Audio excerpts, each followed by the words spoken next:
The condition for an algebraic expression to become a polynomial is, first condition is exponents of the variables should be a whole number. And the second condition is coefficient should be a real number. Okay. Let us take an example. Suppose x square plus 2 root x. Okay. Here 2 root x equal to, we can write it as 2 into x power 1 by 2. So here exponent of x is a fraction, that is 1 by 2 is a fraction. Therefore, x square plus 2 root x is not a polynomial.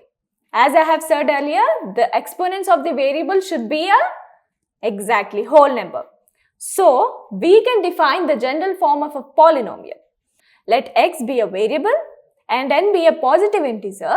Then we will get a0, a1, a2 to so on an. So, it will be a constants, that is a real numbers.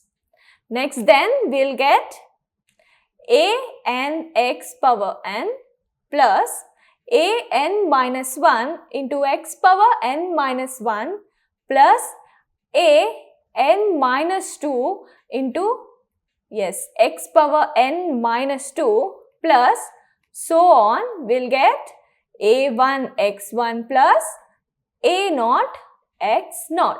So, this is known as polynomial in x. Note it down along with me, guys. Polynomial in x. Okay.